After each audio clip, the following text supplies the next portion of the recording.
Okay, we'd like to welcome you into the conversation that's going to be going on in relationship to the financial issues that are involving what's happening here in Newark, New Jersey. We're here now with the business administrator, Judge Julian Neals. Judge, it's really a pleasure to have another opportunity to really try to put together an concept of being able to get the message out so that people understand it, because it's very complicated. How do we really fix it so that people can see the relationship of the type of thought process that goes into making these types of decisions? Because one of the things is clearly analyzing what is the problem. Because one of the biggest jobs that I have as business administrator is finding solutions to problems. And the water sewer infrastructure is a huge problem that's been plaguing the city for quite a while. So it's A, identifying what the problem is, and B, what do we need to fix it, and then we kind of back our way into a solution as to how we make that happen. So whether it's determining how much money we need, the extent of the improvements, what type of construction it requires, it's really looking at the end product of where we want to end up and then backing our way into creating a pathway to get the solution to the problem. In most cases, it appears as if the effort is simplified. In essence, we don't talk about the bonding process. We don't talk about the issue of what is in relationship to the way points are presented when your bonding rates aren't really accurate, and the kind of ways in which the relationship is filtered down to the urban community. Seems as if there's something tricky going on. How do we make it clear so that people understand the relevancy of it and why it's important, especially when it comes to large cities like Newark? I think, and hopefully what we're about to do this evening, I hope is going to be a huge step towards just getting a little bit more basic understanding of what goes into our decision-making process and what it takes to get the problems fixed. Because I think that what is really daunting to a lot of people is thinking that there are so many moving parts, especially when it comes to a bond transaction. From the city standpoint, however, it's just a simple solution. And do we have the available funding? What makes most sense for us, whether it's a matter of borrowing money and covering debt service as versus whether we're just going to pay for something expressly out of pocket. But we have a lot of different devices and things available to us as a city that we can leverage dollars if we have them, so we don't have to spend as many taxpayer dollars at one shot. Lastly, in this forum, I'm hoping that you will be able to discuss the changes that have been made over the years in relationship to wanting to represent the true quality of finding a way that will remedy the problem when it comes down to the infrastructure and the issues relating to the water treatment process within itself. We're not selling the water, are we? No, we're clearly not selling the water. We're actually trying to improve the system that we use to supply the water. One of the problems that we have is that we lose anywhere from 28 to 35% of our water supply each day, and it's unaccounted for. So we have a system right now that's not really tracking our water adequately, and it's all about the provision of the water, and it's all about how we get rid of the sewer waste. It's all about the infrastructure. It's not about selling anything. As we continue to encourage ourselves to go further into the financial structure of how the city actually operates, we will be coming up with a way in which we're going to do workshops and outreach into the community, and we're going to be supporting you and helping you in that effort. I appreciate it, because it's really important that financial empowerment really comes from an understanding of how finances work, and that's a critical tool that we need to educate the public on. Thank you very much. Really appreciate it. Thank you. For over 30 years, discussions have taken place regarding how to manage our water and sewer utilities. These discussions have ranged from privatizing these operations to having them managed by private entities to having the operations managed in-house by the city. Discussions have ripened again and are front and center in the public domain. They have sparked passion and in some cases anger residents in the community who feel that what is being proposed by the administration will result in selling our water. This passion and concern has generated over 3,000 petition signatures to create a Save Our Water ordinance for the Newark Municipal Council's consideration at the upcoming September 6th meeting. A responsibility and obligation I have taken very seriously since being elected to the Newark Municipal Council over 2 years ago was to provide residents with as much information as possible regarding the issues and decisions that stand to have a significant impact on their lives. The future of our water and sewer utilities is one of those issues. The discussion that will follow will examine in significant detail the current condition and problems of our water and sewer utilities and proposed ways to address them. After the conclusion of today's discussion, I hope you go away with a better understanding of these issues at stake and are in a better position to make an informed decision. And now the rules. Each side will select a representative to make an opening statement. After the opening statement, I will facilitate a discussion by asking a series of questions representative of the thoughts and concerns articulated by both sides. After one side responds, I will give a member of that side a very brief period of time to amplify or clarify the point before allowing the other side to respond. Although I will allow some leeway, the goal is not to answer by filibuster. The response should be no more than 3 minutes. Since we're all professionals, I hope we will engage each other respectfully, even if that engagement is vigorous. Now, before I allow the opponents of the MUA to give a brief presentation, I want to read the question and frame it. The city believes that the creation of the MUA is an efficient and feasible means of providing and financing the capital needs of the water and sewer system, given the needs of the systems and the financial burdens to be placed upon the water and sewer customers of the city. This is the administration's view as articulated verbatim in the application that was approved by the local finance board. Please, in no more than 15 minutes, share with the viewers why you believe the creation of a municipal utility authority is the most efficient and cost-effective way to address our water and sewer needs. Judge? Thank you, Councilman. Just a couple of brief points before we do start. I'm going to show a brief PowerPoint presentation just for everybody's purpose. I think it's important to give an idea of what the condition of the overall system is, to give an idea of what the problem is until we get into discussions about solutions and how to fix it. With regard to those who are not in favor of an MUA, a lot of the things that we've seen recently, even referring to the petition, Councilman, that you referred to, I think there's a lot of areas where we're on common ground. And hopefully one thing that may come out of this is we get a better understanding of what's being proposed today, and we can have further discussion about it. So thank you for that couple of moments, and I'm just going to run through a brief PowerPoint presentation to talk about it. So obviously this is why we're here. One of the things that I wanted to point out initially that people may not be aware of is basically what it costs to operate our water sewer utility. So we're just looking at the 2012 operation costs, and what has been budgeted is about $108 million, and it's broken down about $54 million and change for water, $54 million and change for sewer.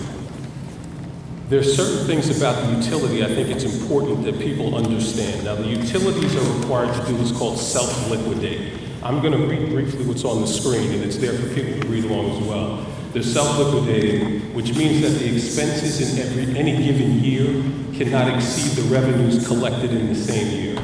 As a result, the utilities can only spend up to the amount of collections received each year. Accordingly, the utilities' budgets may fluctuate each year. In the past, both utilities have canceled infrastructure projects in order to balance its budget. Just wanted to give an idea of what that means. So the utilities currently have about $138 million in debt. In the event they were not able to self-liquidate, that debt becomes the responsibility of the city. So the total debt service, meaning the amount of payments that are due on that $138 million outstanding, is about $12.1 million, and it's broken down as shown on the screen. So in the event the utilities could not self-liquidate, that debt service would become the responsibility of the city. And just using rough numbers, if the city had to absorb $12.1 million, that's about 12 points on the city's tax rate. Every point is about a penny, and a penny on the tax rate represents about $1 million. Now, this is an overview of what the systems entail. And we're basing the information that's in the PowerPoint on a Hatchmont-McDonald report that was prepared. Hatchmont valued both systems combined water sewer at about $750 million. Now, the water part, the water system provides for domestic consumption, commercial, industrial use, fire protection.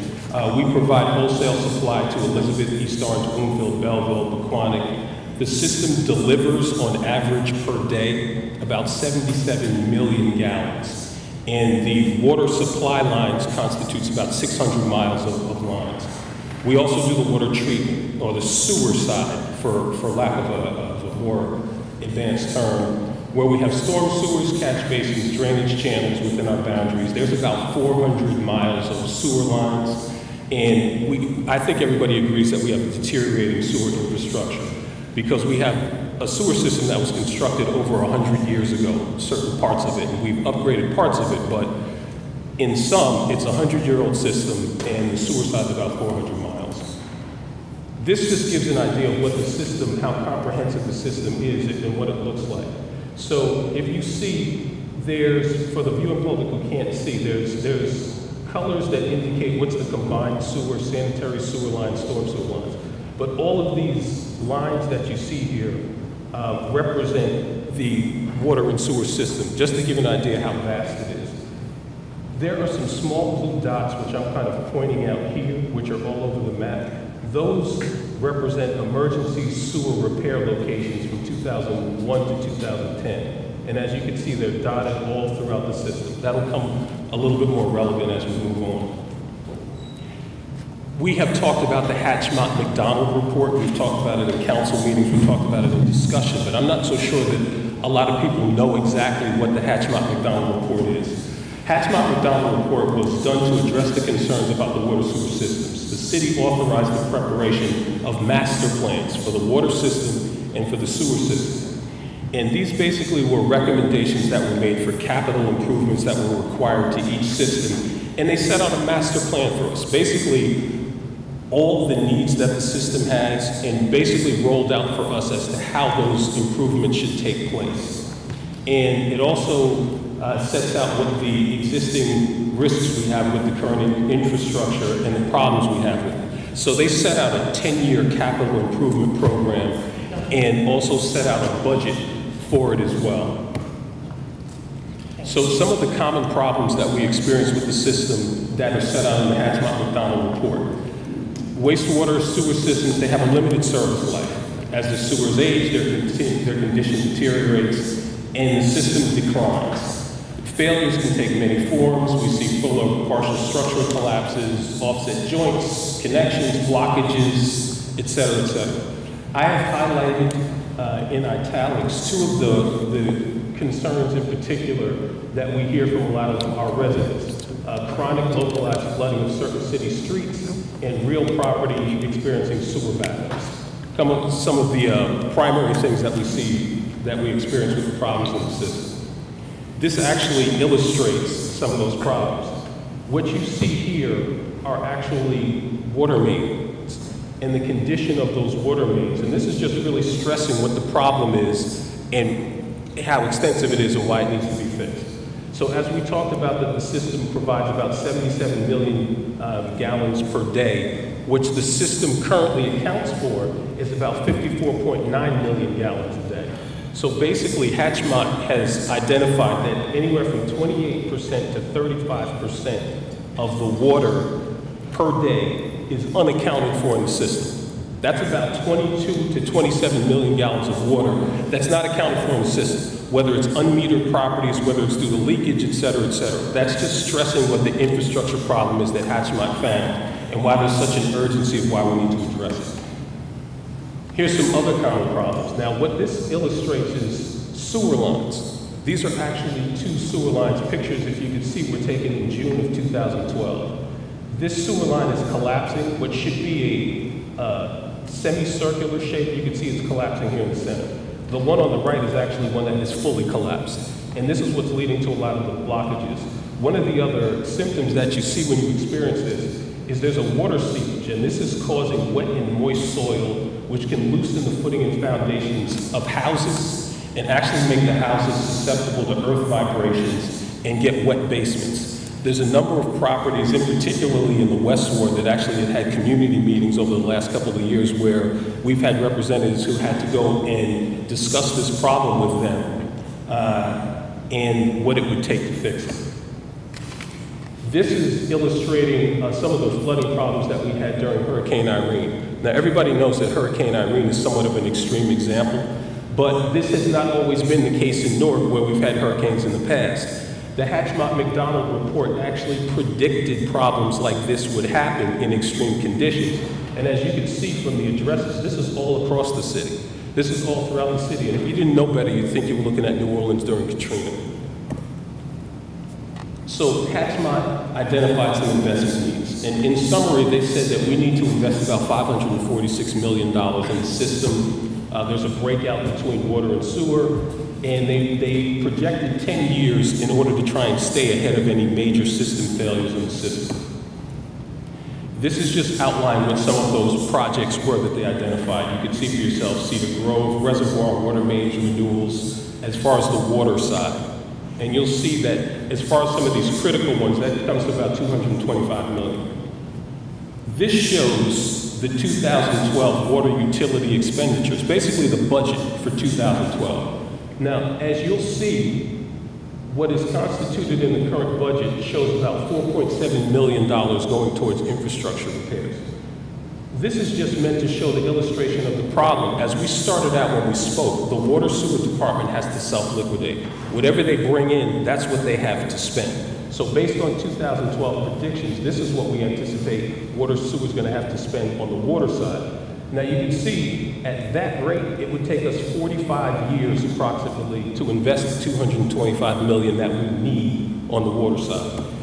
When we switch over to the sewer side, this is just identifying some of the primary projects that need to get done on the sewer side. As you can see, that comes to about $266 million. Now, when we flip over to look at the sewer side budget for 2012, what has been allocated based on, again, their need to self-liquidate based on what they anticipate that will be coming in from ratepayers, we have budgeted $3.7 million towards the $266 million. At that rate, it would take us over 80 years to reach the threshold that Hatchmont has set for what we need for required sewer repairs. So what we find ourselves in, and I don't think anybody would disagree, is what I call a vicious circle. We have an inefficient water sewer system that leads to lost revenues, that leads to project cancellations, because if water sewer department can't self-liquidate, they often have to cancel projects to self-liquidate. That leads us to an inability to repair or upgrade our current system, which leads to a lack of resources and revenues, which leads to an inefficient water system. So basically the problem that we're facing now is how do we get out of this vicious circle? This is just some of the commentary that came from the BPU and came from the DCA, where there was basically a spotlight study that was done on New Jersey's water infrastructure needs. And as you can point out, as you can see here, they actually single out Trenton and Newark as two communities that are grossly underinvested in our water system. So the goal is obviously how can we implement the 10-year capital improvement plan that was developed by Hatchmont-McDonald. The only way to meet the goal is we have to fund the capital improvement plan that they outlined for us. So this is the issue that I personally face as business administrator. Now this again is an extreme example. If we wanted to raise the $54 million per year, you'll notice there's strikeouts between raising taxes and raising water sewer rates because it's not practical to try and get $54 million in cash from those sources. But if we were going to do it, if you took a home with a value of approximately $100,000, at our current tax rate, their yearly taxes are about $3,452. Each penny, remember, on the tax rate is $1 million. So if we wanted to raise $50 million, that's about 50 cents on the tax rate. So somebody with a $100,000 valued property would see a $500 increase on their taxes per year over the next 10 years if we were going to do it on a cash basis. With regard to water and sewer rates, we would have to raise those rates of about 1.4% for each utility combined. That represents about $1 million. So if you wanted to raise $50 million, naturally you times that by 50. That means that we would have about a 70.4% increase on your water rates to raise that cash. That means a $100 annual bill would go to about $170. And this would happen over the process of each year. You do that for a series of 10 years. So obviously, bonding is the only real practical solution to just fund the necessary repairs. That way you're looking at just covering debt service. So basically, just reading this short blurb about bonding is the capital improvement funds will be borrowed and the debt service will be covered by rates. It spreads the improvement costs over the useful life of the system so that all who benefit for the systems pay for the improvement costs. Now, the last factoid, just with regard to the red paragraph you see in the middle of the page, the total property values in Newark is about $18 billion. The properties that are actually paying property taxes is about $10.8 billion. So you have roughly 45% of the real property in Newark that does not pay property taxes. The reason I illustrate that point is they all pay water. So in terms of what a practical solution would be, is a water-based solution, that there should be a solution that's spread out amongst all those who have to pay water and not putting the responsibility on the backs of the taxpayers to absolve all of the responsibility. So potential operational solutions. I only really see that there's really probably 4 solutions. Either you privatize, you stick with the current system, you go to an outside authority, or you keep it in-house. Now, I have struck out privatization because nobody wants to do privatization on either side. I have struck out the current system because nobody wants the current system either. There's been lots of criticism about the watershed, for example, and there's been discussion about dissolving the watershed and consolidating the water and sewer operations. And in-house, I know, is one of the proposals. So the key issue is, with an in-house solution or an authority solution, both would involve this. You're going to consolidate the watershed and the water sewer department operations as they currently exist. You're going to have to hire the necessary personnel. You're going to have to bond to fund the necessary system repairs and upgrades. And you're going to have to develop an appropriately apportioned rates among ratepayers to fund the capital improvements and sustain debt service. Why I have this point in there is Newark is in a situation where the ratepayers and the commercial industrial players all pay the same rate. And as part of a process, whether we do something in-house or whether we do authority or anything else, we need to have an appropriate rate study that's done that would fairly apportion how it should be paid, whether commercial and industrial should take a little bit of a higher burden than what the residential does. That would also serve a purpose where primarily the residential owners are also taxpayers. So they're actually subsidizing the failing system on 2 levels, as a taxpayer and as a ratepayer. By attacking the rates as a possible solution, it gets that 45% of the properties that are not paying taxes to chip in and pay a more fair burden towards trying to solve the problem. So with all these things and all these factors in place, there are 2 possible solutions to me. And as business administrator trying to find solutions to problems, I see the 2 things as in-house and authority. The thing that concerns me about any in-house operation, the first thing you'll see on the list is the self-liquidation consequence. Now, the self-liquidation consequence is what we talked about earlier in the presentation. If the utilities for any reason are not able to self-liquidate, that becomes the responsibility of the city.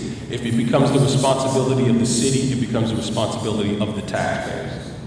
The second thing is, as everybody knows, Newark in 2010 has undergone furloughs, layoffs, we have budget deficits, we have a lot of problems. For us to be able to absorb the additional fringe, pension, and healthcare costs by bringing all the employees from NWCDC, for example, in, it's going to put additional stress on our current water sewer department. They're going to have to absorb that cost, and they're going to have to self-liquidate. So to the degree that the current operation is, if you can imagine water sewer now being only able to dedicate a small fraction of what we need for water sewer infrastructure, for them to absorb additional operations, they're going to have additional operational costs, pension, fringe, and other things that have to get factored into that equation, which now puts more downward pressure on their ability to get projects done. Another issue is it hasn't worked to date. And it's not that it hasn't worked through any fault of those hard-working people in water sewer. It hasn't worked because we have not made the necessary investment in our water sewer infrastructure in over 40 years.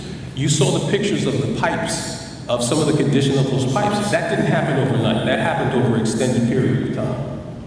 With regard to an outside authority, A, it is not a sale of city water. It would not be selling any city assets of wetlands nature, of a watershed nature, of a water nature. Two, it has new bonding capacity. I like to make the analogy, if I have an old house that's mortgaged to the hilt and I need to borrow additional money, if I have an opportunity with an unencumbered house to do that, why am I going to pile on to a house that's already fully saturated when I have an opportunity to shift it to another entity? There would be no city guarantee in that circumstance of how we would propose an authority. There would be no deficiency agreement. There would be no city guarantee as to absorbing the debt of an authority. What we have proposed, the council would appoint the commissioners, and these commissioners would have the ability to focus on the infrastructure. They'd have hiring ability. There would be salary and spending controls. So one of the things that even came out at the local finance board meeting when we put the application in was they gave us conditions that we asked for and actually suggested additional conditions that would put controls on what would be paid to people, what would be paid to professionals, so this would not just be a money pool for thinking that there's some money grab going on with the development of the authority. It would have a limited duration. It would be coextensive with any bond requirements. So if we issued bonds for it for 30 years, then any franchise agreement would last for 30 years.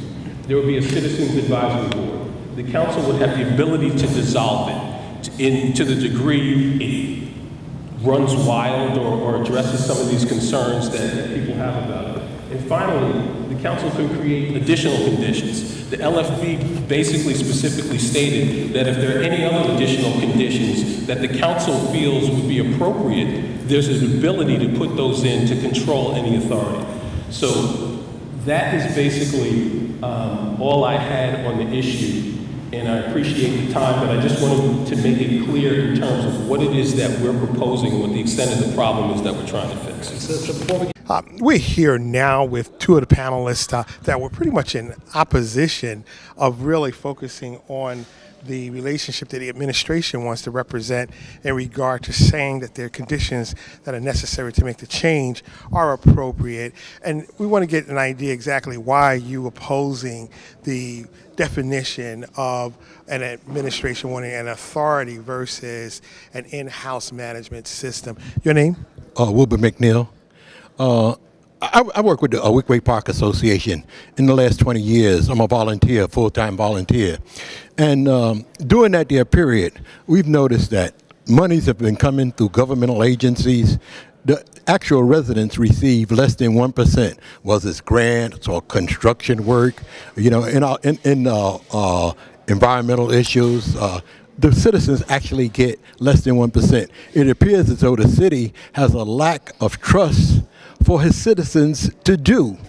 I mean, Newark has some very smart and intelligent people, and they can fail just like any other citizens, but they need a chance and the opportunity. But they have to be paid for their services when they work for the city.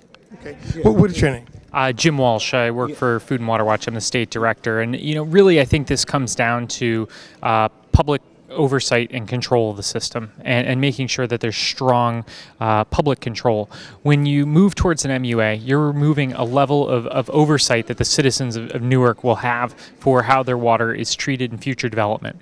We're facing very uncertain times in the whole. And tonight we heard, you know, discussions about the need for investment in our water system. That absolutely needs to happen. There's no one who'll dispute that. But the issue is are the residents of Newark going to have a seat at the table when those discussions are made? Are the residents of Newark going to be able to exert their authority over the water system to ensure that future development moves forward in a way that actually benefits the residents of Newark and the voters and taxpayers of this community, and not bondholders, as was suggested tonight? There's a very important decision that residents of Newark are going to have. We encourage everybody to come out to the next council meeting and make sure the council knows that you want the city water kept under strong municipal control, under elected control, and not turned over to an appointed authority. that may have different responsibilities to bondholders rather than the city of Newark. When we look at the idea of coming up with a strategy that is going to be accountable and have the type of oversight that's necessary to see the integrity, which has really crumbled, when we think about the type of idea that has been brought into existence through the business administrator and others who are going to be accountable to this new process, we see that it is a unique process. It's different.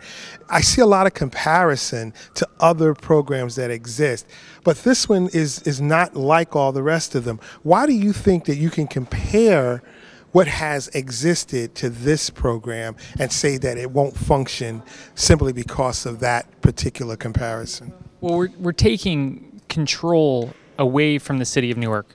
You know, the residents of Newark have put forth a petition to force the council to address this oversight of the system, where we've had a lack of leadership in Newark's watershed and in the water system that's existed for a long time. You know, the mayor needs to appoint a director to this position. The Save Our Water ordinance will make sure that happens. And we need to have someone whose job it is to have strong oversight of this system that's accountable to a public body and not to an appointed body, but accountable to elected officials. If that person doesn't do their job, you can fire them and put somebody else in their place. What we have right now in Newark is a de facto MUA in place, and this will what the mayor is proposing would actually formalize that municipal utility authority and create a dynamic where this residents of Newark will have a very hard time gaining control over that system in the future. What the residents of Newark and the Newark Water Group have put forward will actually help move the city towards strong oversight of the system and be able to put forward a plan that will ensure that the infrastructure that's necessary and the infrastructure investment is necessary moving forward. You know, these things have to be paid for. These decisions to move these resources forward have to be done. It cannot be ignored as it's been ignored. But the issue is when those decisions about what repairs are put forward and who pays for those repairs. This will it be an appointed body, or will it be a body that's accountable to elected officials? You know, the city of Newark, under the rate system of a municipal utility authority, will lose the ability to determine where rates come from and who pays those rates. And so the MUA could actually shift the rate burden more onto residents and taxpayers and away from business interests and others that are probably in a better position to pay for those sorts of repairs and infrastructure resources being put into the system. It's got to be paid for. The issue isn't that what we're talking about is who controls the system and who makes the decision about what gets paid for and who has to pay for it at the end of the day. And we believe that it makes sense to keep that under strong public control and not under an appointed authority. Mr. McNeil, you have the same impression? Oh, yes. Nothing else has to be said. He lined it out perfectly. Okay. Well, again, we really appreciate the idea that there are ways in which we can have concerted conversation in relationship to alternatives, and the water group's proposal is an alternative, and it's really up to the people in our communities to get enough information to know how to make the right type of decision. We thank you very much. Yeah, thank really you very appreciate much. you. Appreciate it. Thank you very much. Okay, right. All right. Have a great day. Okay. What's killing us was what we don't know. Exactly. That's right. That's right. That's right. Okay, we're here with Councilman Darin Sharif. Councilman, it seems to me that your effort to really get to the bottom of this is becoming now more of a task that seems to put a lot of effort and energy into coming up with a real conversation that makes sense. What did you think of tonight's presentation? Well, I think it was terrific, and I think it should be a model that all elected officials going forward. There are enormously complicated issues that we face every single day in this city, and far too few residents really have the information that they need to really deliberate in an informed way on these important issues. And so tonight, I played the referee and the moderator. It was not for me to take a position one way or another. It wasn't for me to pound on either side.